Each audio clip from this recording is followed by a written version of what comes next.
Okay. So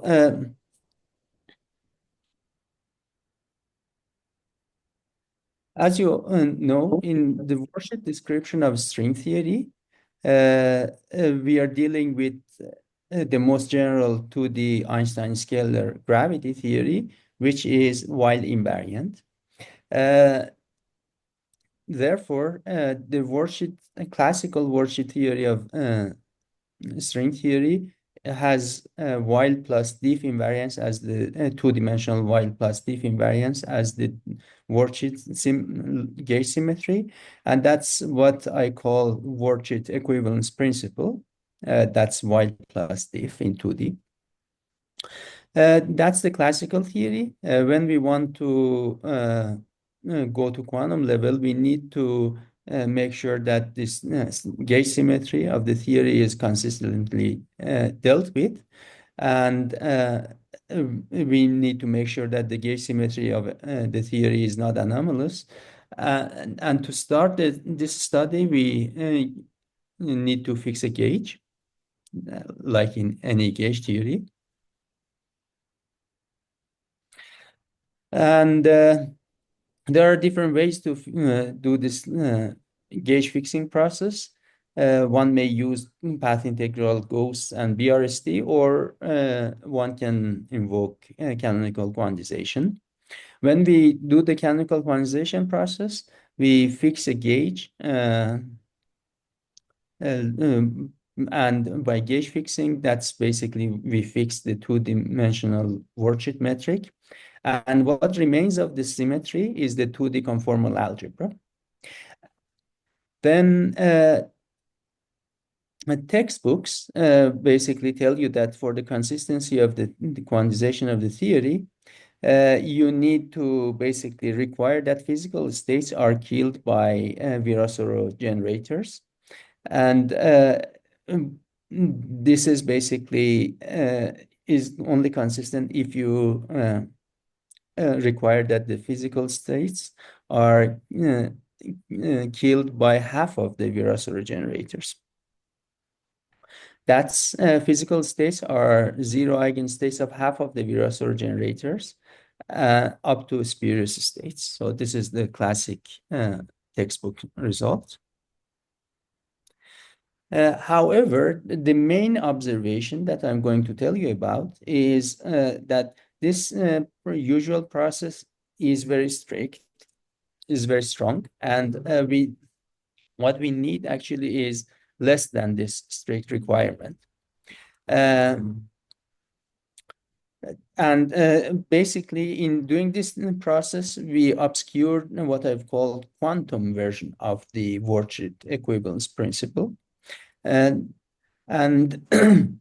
now basically the proposal is that if we, instead of requiring that physical states are killed by half of the Virasoro generators, we require that the Virasoro generators, all of them, not half, when sandwiched between any two physical states should vanish, is a sort of weaker condition, but that's exactly what this weaker condition is exactly what we need.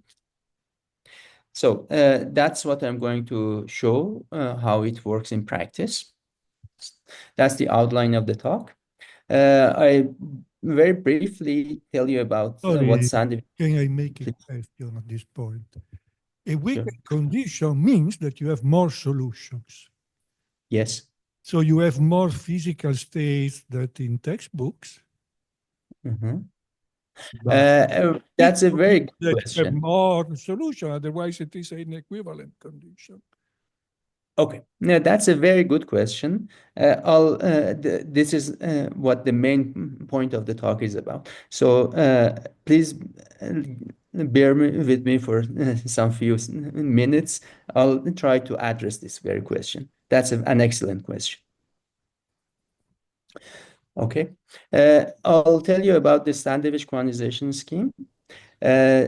Just to set the conventions, I'll review very quickly the usual string theory, the textbook, and then basically tell you what this Sandwich quantization scheme, which in this case means Sandwich Virasoro constraints, tell us what are the solutions to those and how do we differ from the textbook.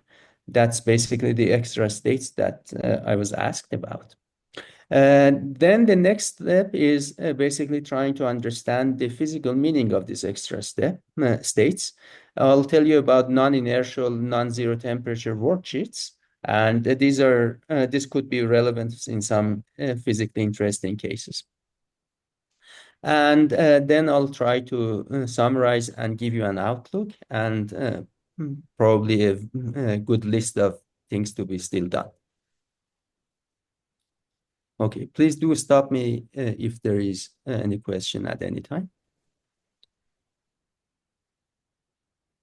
Okay, so just to tell you what sandwich quantization scheme is, just consider any gauge theory, in this example, worksheet theory of strings, with a generic gauge field denoted by capital Phi. Then gauge degrees of freedom are those among this Phi that are non-propagating. In particular, they have vanishing conjugate momenta. Therefore, the equation of motion for these gauge degrees of freedom, which I have denoted by var phi a, are constraints because the conjugate momenta is vanishing. So the equation of motion for the gauge degrees of freedom denoted by this CA are constraints. So in any gauge theory, we are dealing with a constraint system, and we need to go through the procedure of quantizing constraint systems. And the Henno-Teitelbaum book is a good source to follow this viewpoint. What this Henno-Teitelbaum book and literally all the textbooks would tell you is that take this constraint, CA, act by any state, psi, any physical state from the right or from the left. So, and equate it to zero. This very equation 1, is defining what a physical state is. So that's the textbook. I'm just reviewing this standard textbook I'm sure you're all familiar with. However, what actually needs for the consistency of quantization scheme is not equation 1, which I call right action, this one, but this equation 2. And one can prove this requiring that the path integral formulation of the theory and canonical quantization are equivalent. This leads to equation 2, and invoking the operator state correspondence, these OIs are basically any local operator of the theory. We are led to equation 3, and that's the constraint that we need to impose. So the sandwich of equation of motion for the gauge degrees of freedom between any two physical states must vanish. This is actually, as we'll see, is a weaker condition than the right action equation 1. Obviously, all solutions to equation 1 are also solutions to the sandwich condition, but not the other way around. Let me emphasize again that equation 3, the sandwich condition, is defining what the physical Hilbert space is. So in gauge theories, as you know, we deal with some big Hilbert space. Not all of these states in this initial Hilbert space are propagating and physical. And equation 3 is basically telling us how we can figure out which states are physical. That's how to look at this equation 3.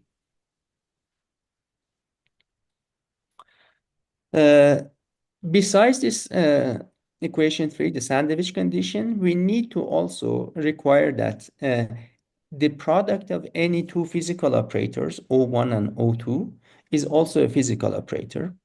This is basically how equation 2 and equation 3 are equivalent. Okay.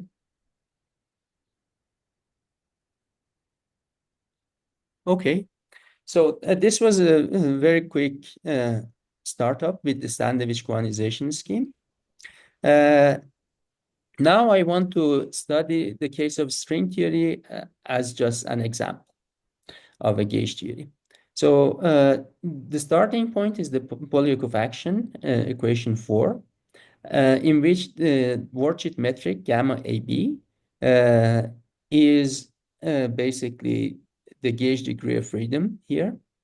As you can see, the equation of the momentum conjugate to this gamma AB is vanishing. So it's the gauge degree of freedom, and its equation of motion, which is basically TAB equal to 0. That's the worldsheet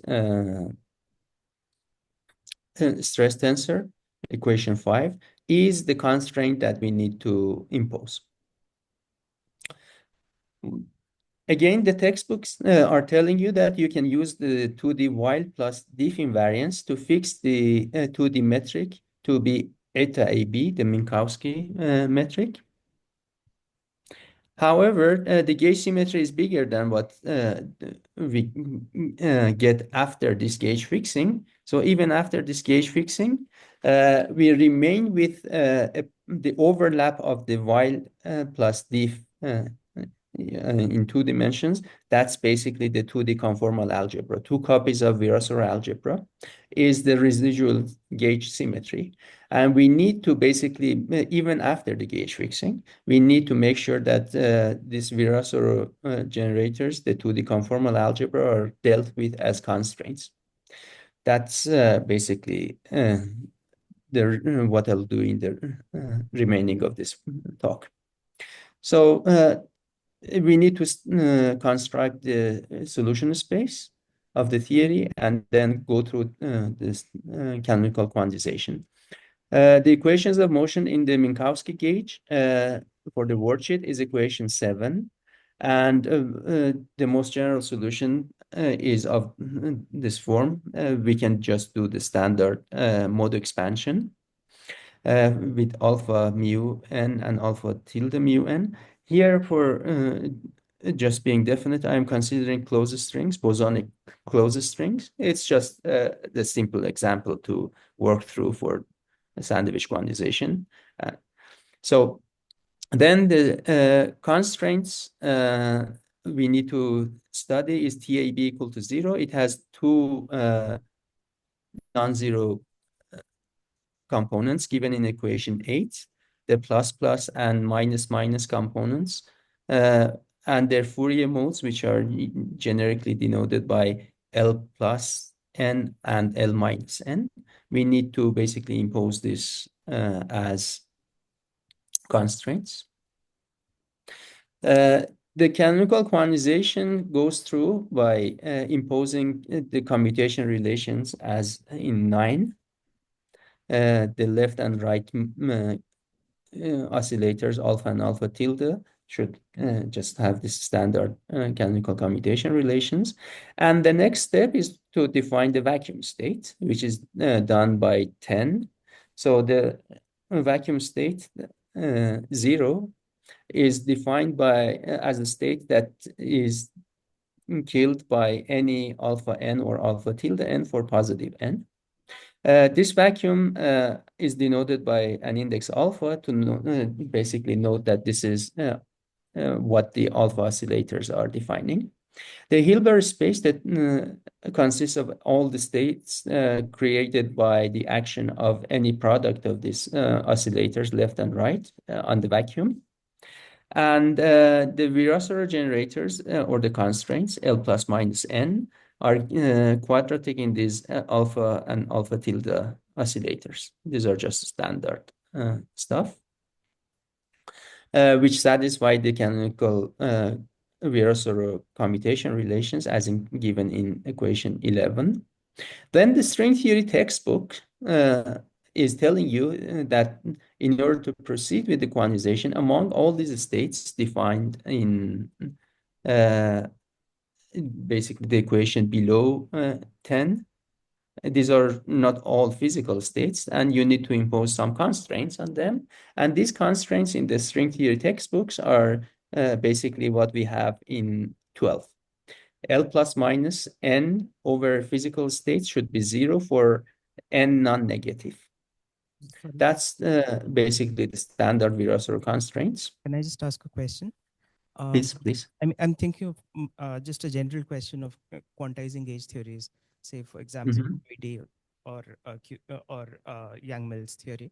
If I take this forward there, I mean, there we already know that, say, if I look at perturbative scattering and all, we know what the contributions of the ghosts are, which are already fixed by the quantization, and they really delicately cancel out, all the negative energy propagating modes of the gauge fields at the quantum. So now, when we weaken this constraint, is it clear that all of those things would continue to hold? That's a very good question, and that's basically the consistency of this quantization scheme you are asking about. I have not tried the example of, for example, QED or Yang-Mills that you are asking. I'll show what this implies for the case of string theory, but this is a very good question, and I think the final answer is yes, but I'll tell you how. But that's a very good example that an exercise that one should take. That's not done yet. Okay, so now what we want to do is basically to replace the right action constraint with the Sandwich Virasoro constraints given in the box. But now we need to impose this for all n, not only non-negative n.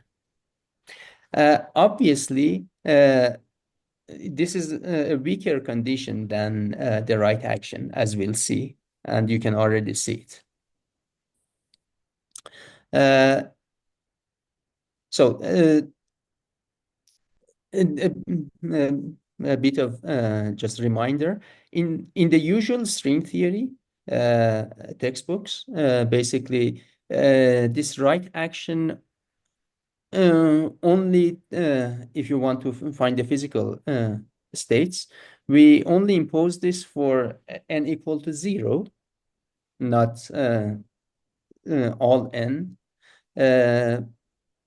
And basically, we consider states which are killed by L plus minus 0. That's basically the unshell condition and the level matching conditions in this standard string theory. The rest of positive ends are guaranteed because of the Virasoro algebra. And that's basically what you can see here. The commutator of L0 and Ln is Ln. So if these physical states are 0 eigen states of L0s, then the Ln sandwich are 0 for any n. So that's why in string theory textbooks, one only considers level matching and the unshell conditions, and the other Ln's would follow. Of course, this is all up to spurious states. So in string theory, as you all know, we have these null states and the spurious states, and any physical state is defined up to those, and null states or spurious states are all 0 eigenvalues of L0. Okay, so this was basically except for this equation, which is in the box, I just reviewed the standard string theory textbook. Now I'm going to study the implications of this sandwich condition. Okay. In order to solve the sandwich condition, basically, I divide the total Hilbert space that I have. That's basically all the states generated by action of alpha and alpha tilde on the alpha vacuum. That's basically what I've denoted by H. This has two parts. One is the physical part, and the rest is called complement. And these two parts, the complement and physical, are defined such that they are orthogonal. So any state in HC is orthogonal to any state in physical state. And one can always arrange the separation such that this is possible. Because these are defined up to linear transformations. Okay, so now basically the question I'm asking is, how can I identify this HP out of given H? In our example, this is just a simple example. Then I'll extend it to the case of string theory. Let's suppose that we have this operator, Hermitian operator C, defined over H, and we want to find a subset of H which satisfies the sandwich conditions. So I'll go through this example, simple example first. So there are two options. Either state is in H physical, and C over H is also in H physical. The other option is that psi is in HP, but C over psi is in HC. So if we are in class 1, this means that basically psi should be a zero eigenstate of C. If we are in class 2, and this condition is enough to guarantee this condition, because C acting over psi is in HC, and phi is by definition in HP, so this is guaranteed. If we have this condition, we have a new class of solutions to the constraint equation, which is not a zero eigenvalue of C. Okay. So this is basically the idea, that we want to find states psi such that C takes us to, the constraint takes us to HC. It's not, C is not well defined over HP. This is very important, okay? That's the main observation we have. How do we put this in practice? Okay, let's suppose that we have a complete basis generated by the eigenstates of C. Since C is a Hermitian operator, this lambda is real. And so these are basically giving us a complete basis over H. And now I make an assumption that I'll justify in the examples that I'm going to introduce. Let's suppose that these lambdas are the eigenstates, can be positive or negative. And I assume that there is a Z2 symmetry here, that for any state with positive lambda, we have a similar state with negative lambda. So I assume that this C has a Z2 symmetric spectrum. Based on this assumption, now I can rewrite these eigenstates in terms of this L, which is the absolute value of lambda, and the sign sigma, which could be positive or negative.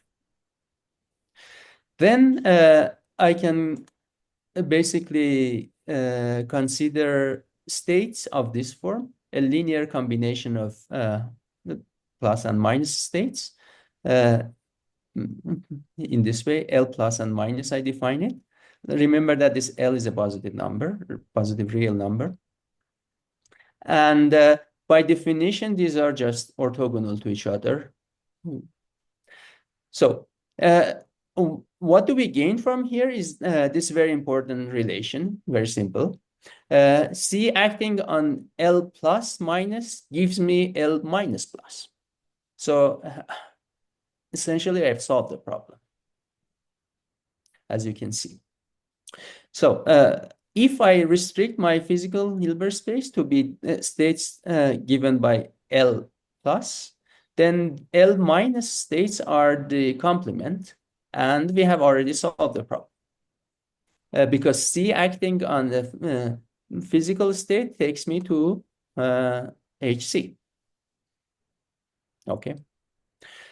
So if we have any operator, the constraint operator that has a Z2 symmetric spectrum, we can use that and mod out the total Hilbert space H by this Z2 and obtain the physical Hilbert space.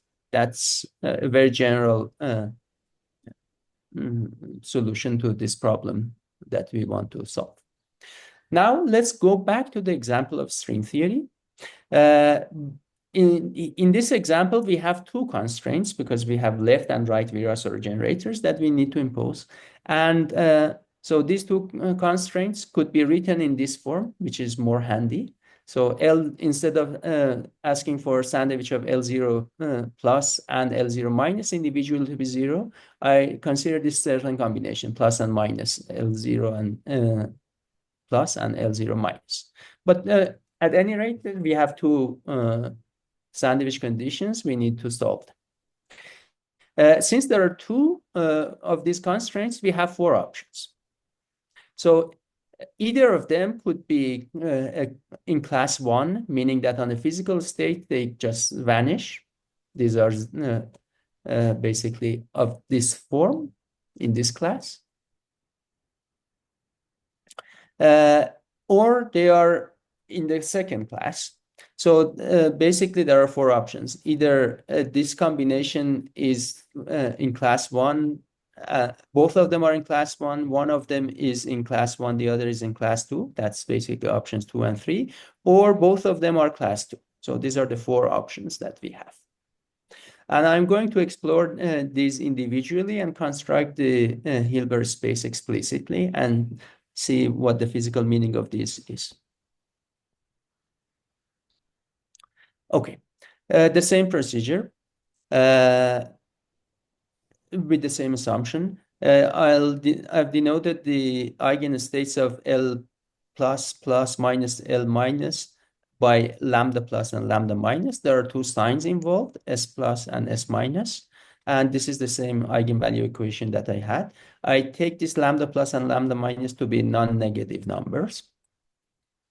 So in this notation, class 1 states are basically the standard string theory textbook stuff, which have L lambda plus minus both equal to 0. Class 2 is when lambda plus is equal to 0, lambda minus is not.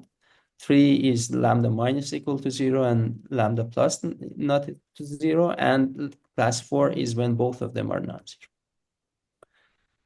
Okay. This is more of about this construction. So consider these states that we can construct four of them. These states with two signs on them, S1 and S2, as sum or difference of these states that I showed in the previous slide. And basically, we have these equations. And by construction, these states are orthogonal. So class 1 states in this notation are 0, 0, plus, plus. This is basically what the first 0 means they are unshelled. The second one means in the standard string theory terminology, this means that they are level matched. So this is what you can find in string theory textbooks. We have three other classes of physical states. One of them is class 2, which are unshelled, but they are not level matched.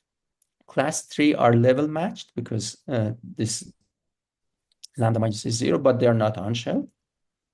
Class 4 are neither unshelled or nor level matched. But you could have asked, what about the Z2 symmetry that I assumed? What's the physical meaning of that? And whether in string theory we do have this Z2 cross Z2 or not? And the answer is yes, of course, we do have them.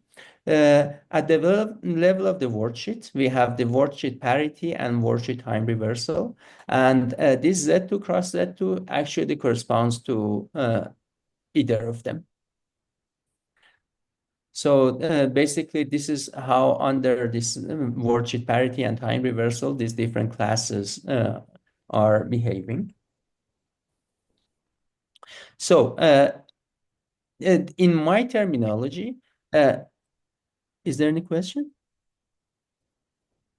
Okay.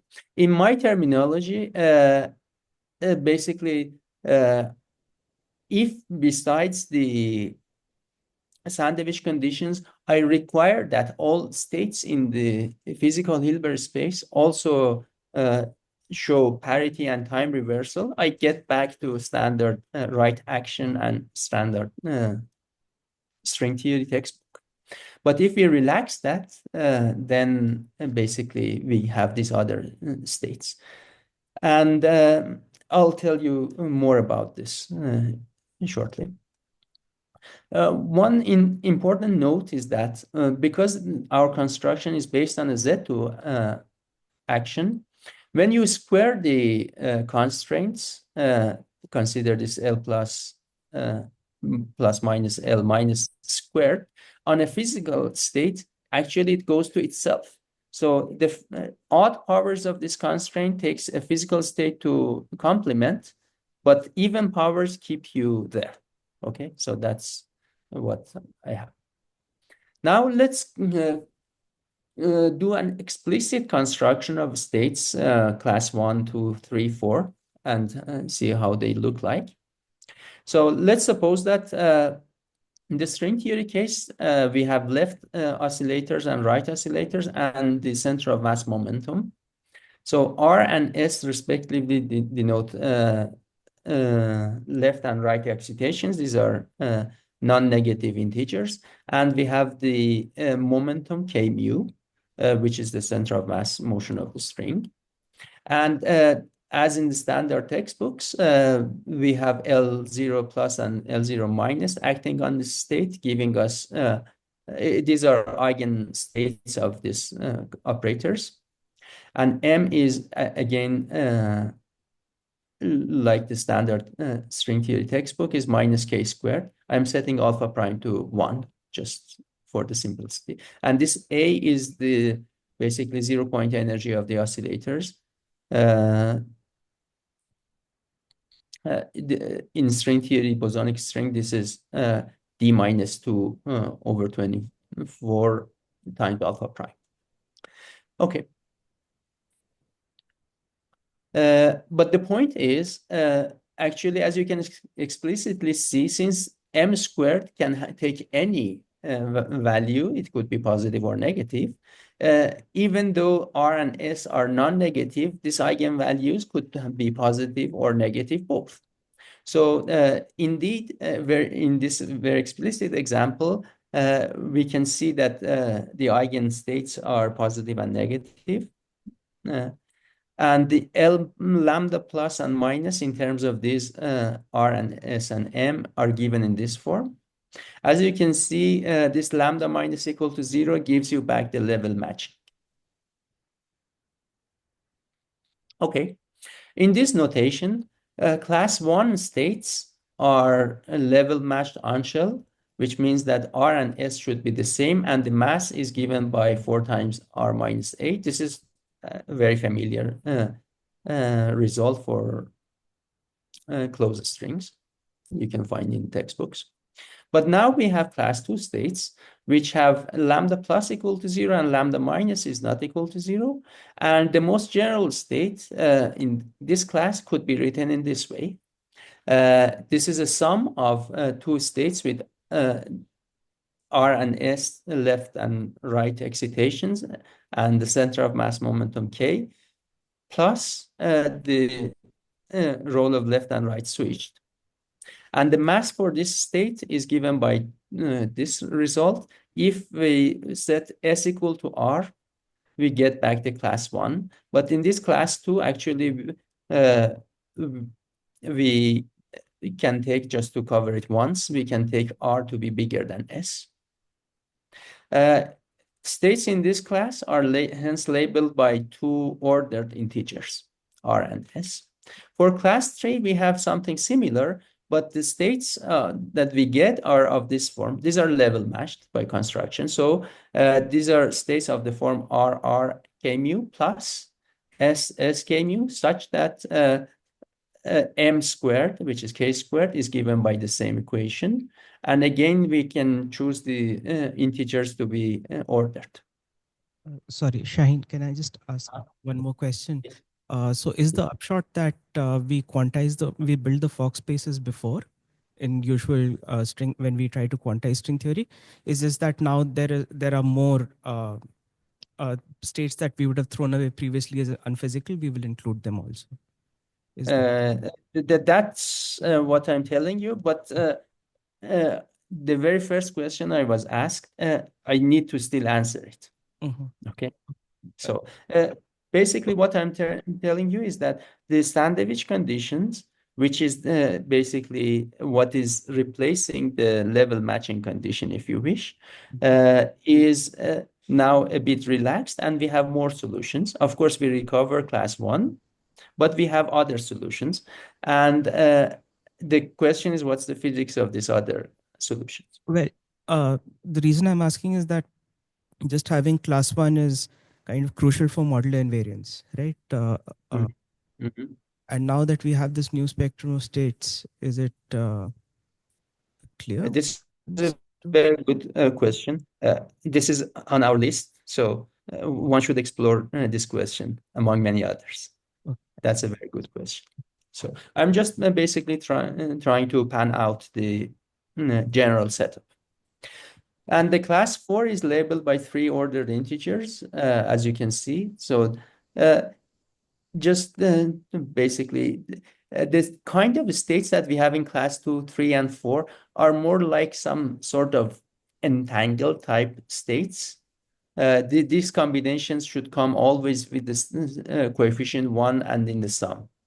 So as in class 4, okay? So just to show you in terms of this R and S for class 1 to 3, basically class 1 states that you find in these are the level matched uncial states are the diagonal part here. Class 2 and class 3 states are basically the lower diagonal, or you could have chosen the upper diagonal. It's just your choice. The other one is just an equivalent copy. Class 4, which is labeled by 3 integers, is not depicted here.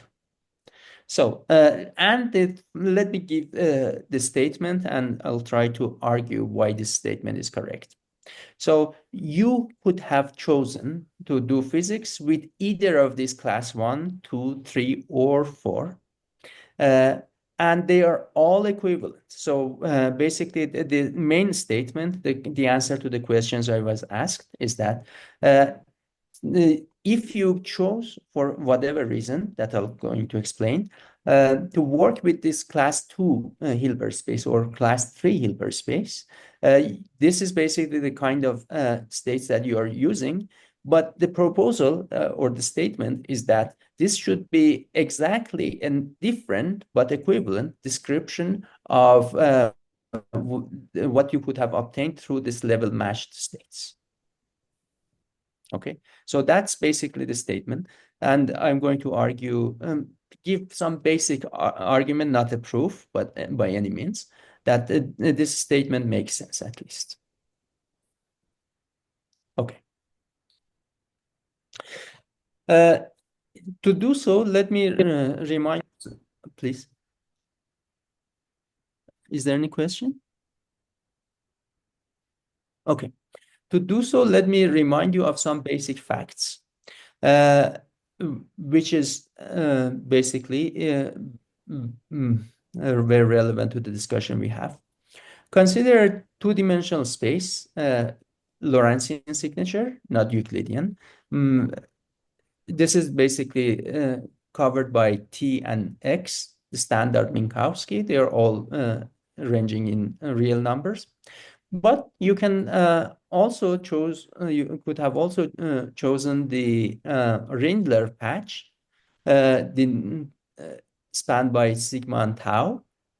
And these two metrics basically overlap on a quarter of the space-time. So this Rindler wedge is basically covering a part of this Minkowski space, and with the same range for sigma and tau.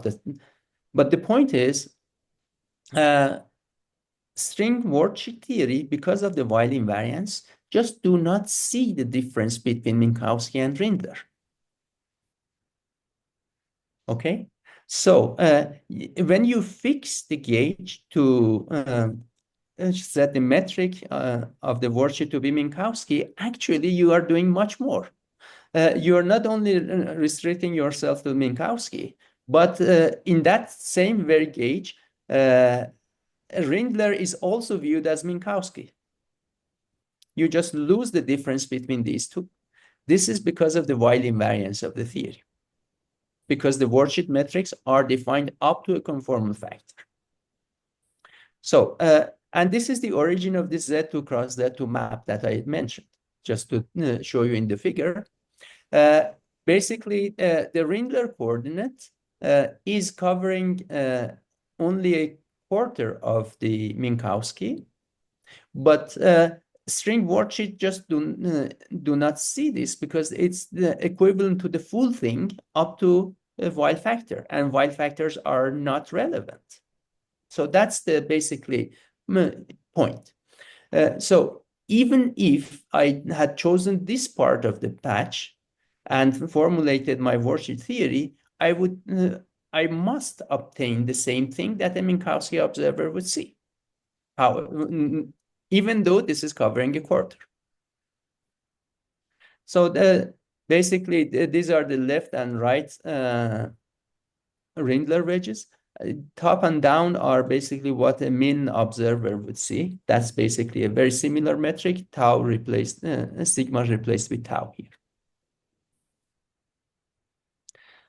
But the point is, a worldsheet observer who is using the, or should use the Rindler metric, that's an accelerated observer on the worldsheet, should use this.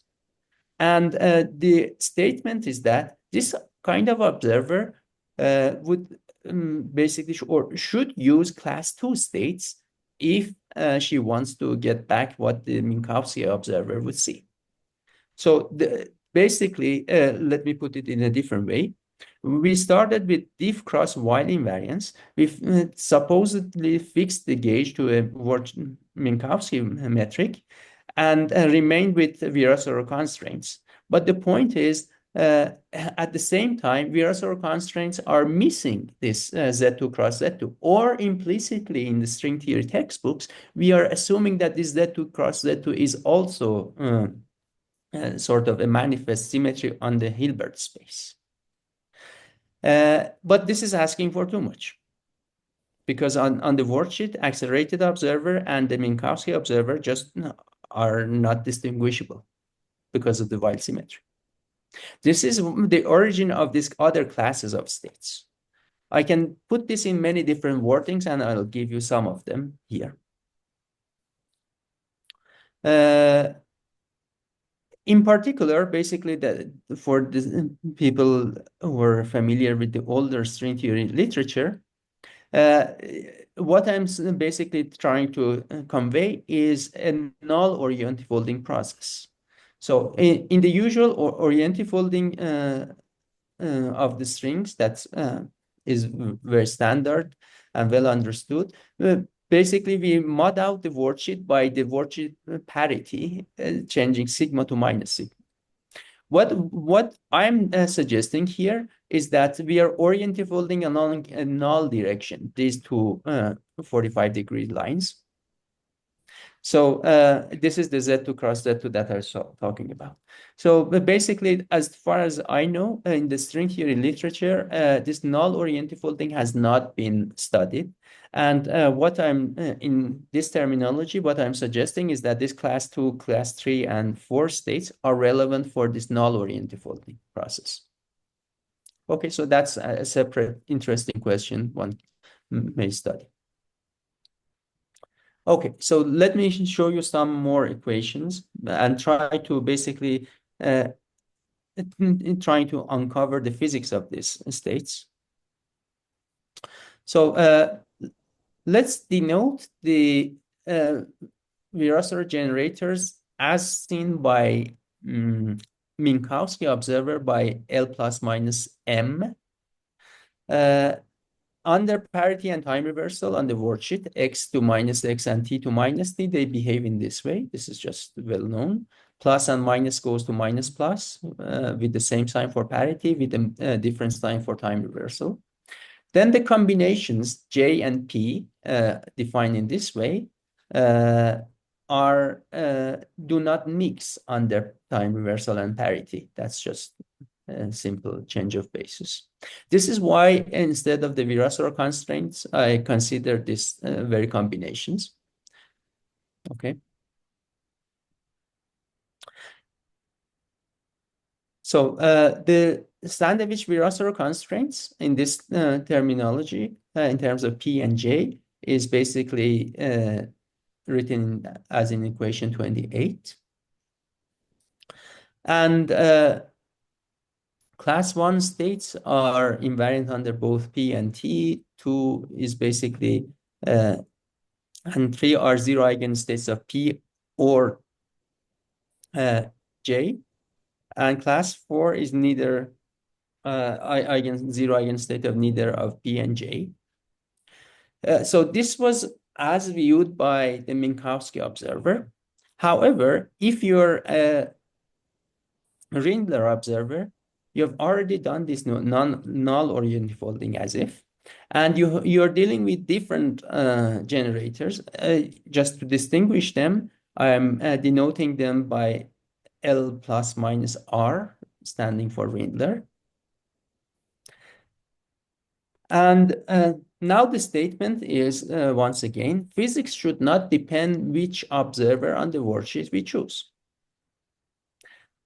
And the statement is that different physical observers on the worksheet choose to work or should choose to work with different Hilbert spaces if they want to agree on the physical observables. That's the statement that I've called quantum worksheet equivalence principle. So this is very well-known stuff, and I'm just trying to apply it to the worksheet of strings where we have the Weyl symmetry. Otherwise, in the field theory, we have already seen this in the Unruh effect and Rindler physics. So basically, in that terminology, what I'm telling you is about worksheets with non-zero temperature. You can put it this way too. So that's an Unruh effect on the worksheet. This is sort of well-studied topic. You can look at many papers by Arjun Bakshi and collaborators. And basically, this main point is, as in the usual field theory, we should use Bogoliubov transformations and construct the Hilbert space.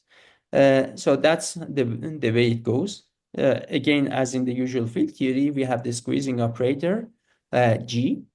From the alpha oscillators, we can go to the beta oscillators using this unitary transformation generated by G. And G has this form. Crucially, note that this mixes left and right oscillators. That's the crucial point, this G. So we have the alpha, we had the alpha vacuum, and we have now the beta vacuum. And the beta vacuum is basically the state which is killed by beta and beta tilde rather than alpha.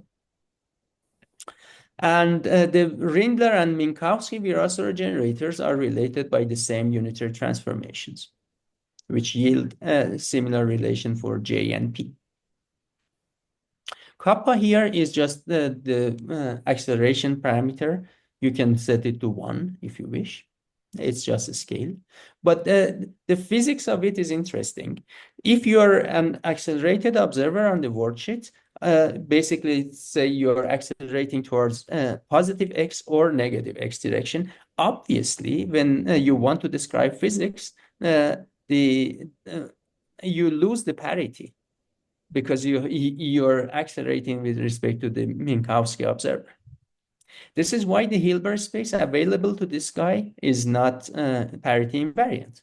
And that's what our construction makes manifest. Okay, now what I want to show is a bit more, is how the states in class 1 states or class 2 3 states are seen by the other observer, by observers in class 3 or class 1. In order to study this, basically, we write the mapping between the Rindler and Minkowski generators. That's basically what we have. And crucially, for this case, the momentum, which is basically assuring the level matching, is the same. But this J0, which is basically measuring the being on shell or not, has a part which is basically proportional to Jm, but has a part which is T0. T0 is this operator written in equation 33, and this mixes left and right.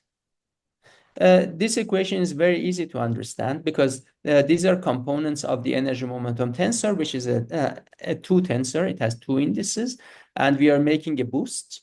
And this is basically why we have Koch and Sinch with factor 2 kappa. That's very easy to understand. But the crucial point to remember is that this tau 0 is a new operator which mixes left and right.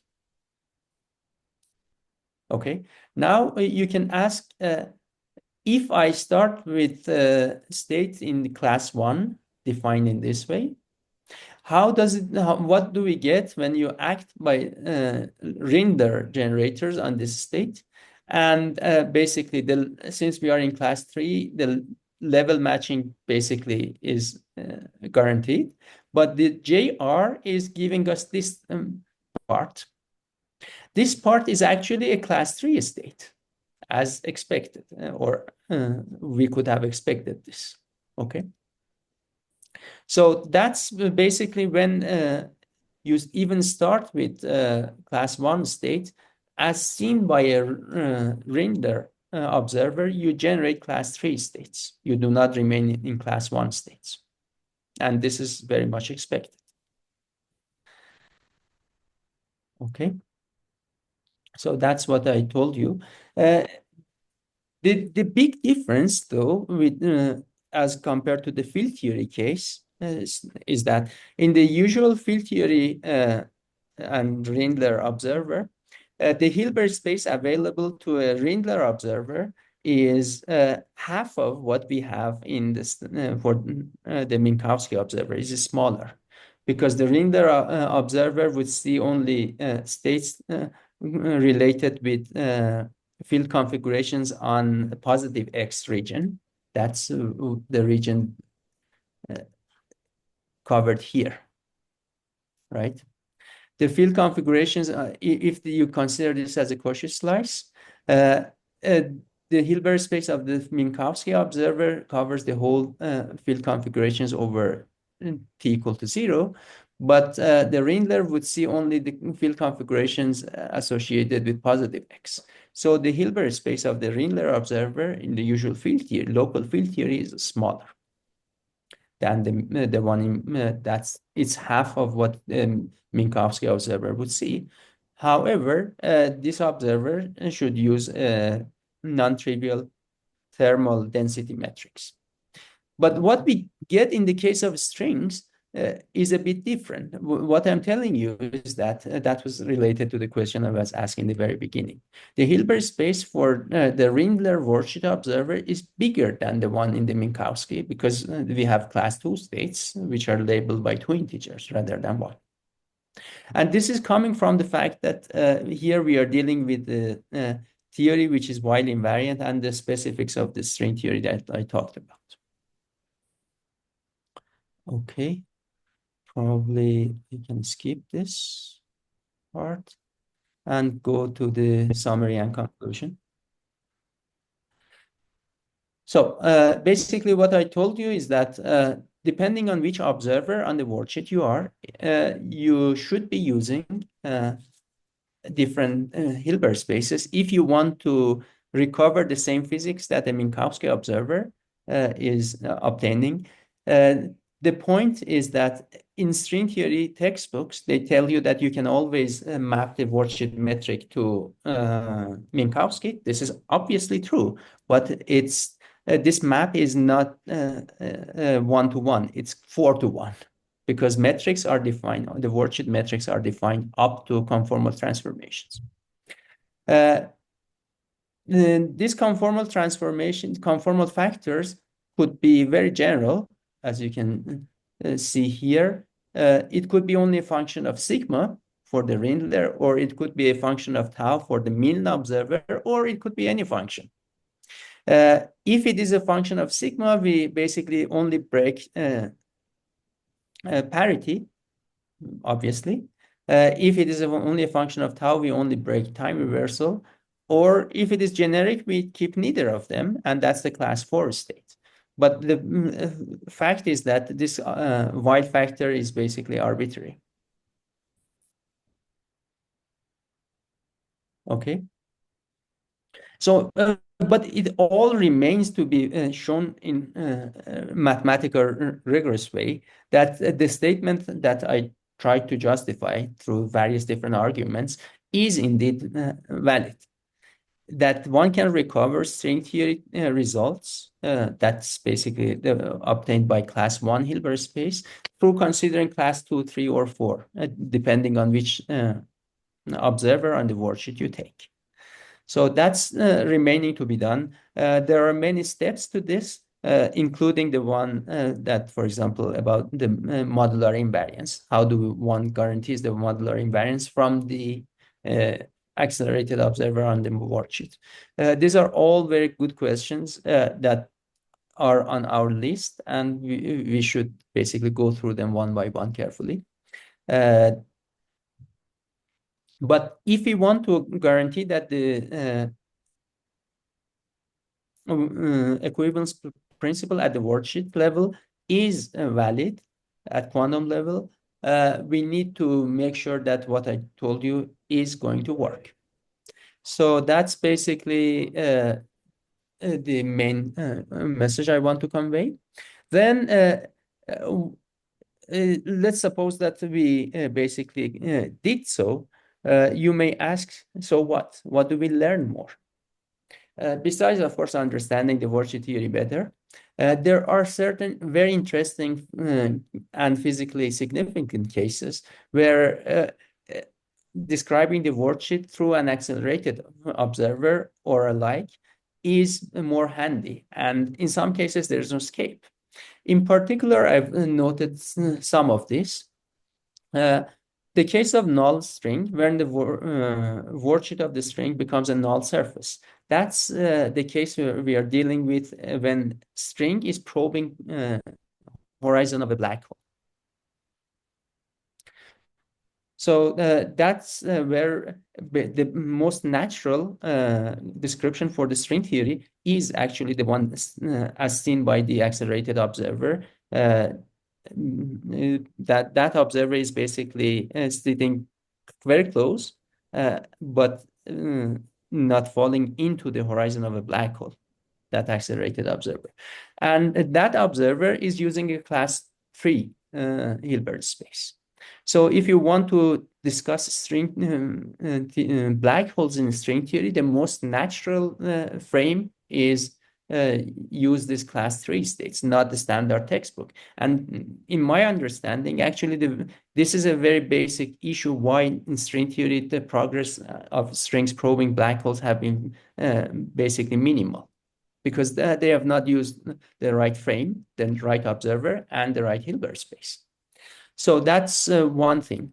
The other thing is whenever, for example, strings are probing any horizon, including cosmological horizon. So if you want to do string cosmology from the first principles, that's what one needs to tackle.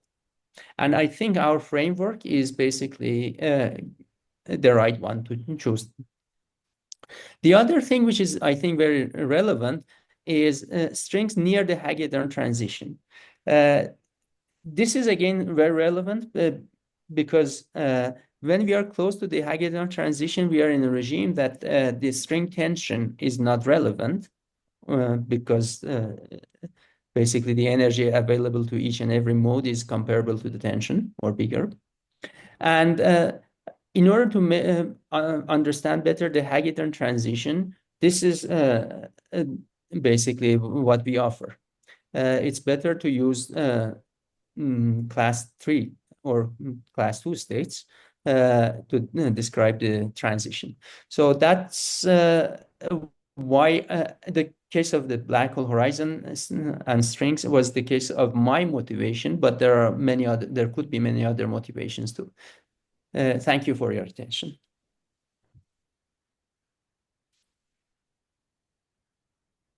So I'll be happy to take questions if there are any.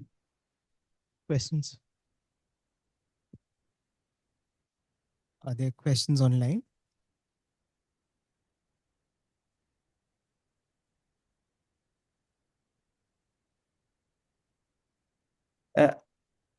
Okay. I hope at least I have motivated the question I was asked in the very beginning. That depending on which observer you are, you should take either of these classes, and they're supposedly all physically equivalent. The same way that the Rindler observer and the Minkowski observer for the standard quantum field theory are supposedly equivalent.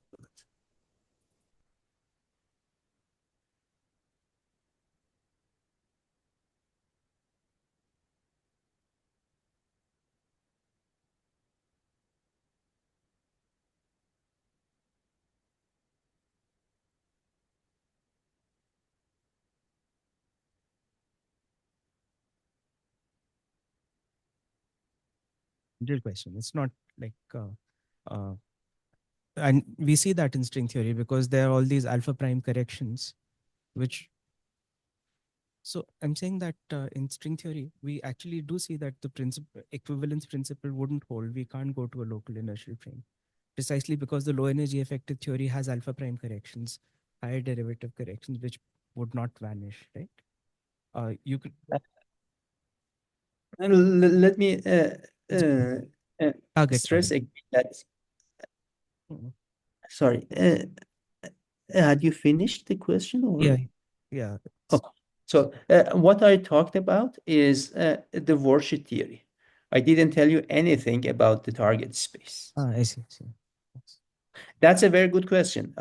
I'm basically, I have no comment on that question, but what I told you is on the Worldsheet, which is a local two-dimensional conformal field theory.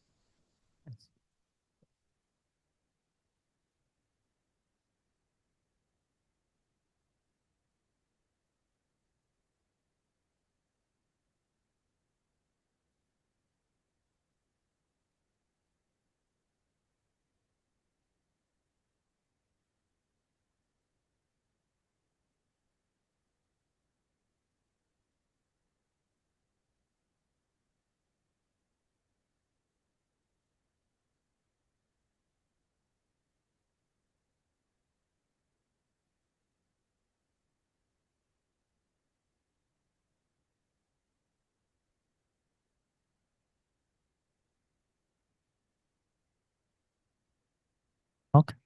Can I close the meeting now? Okay. Thank you very much for your attention again. Thank you for your talk.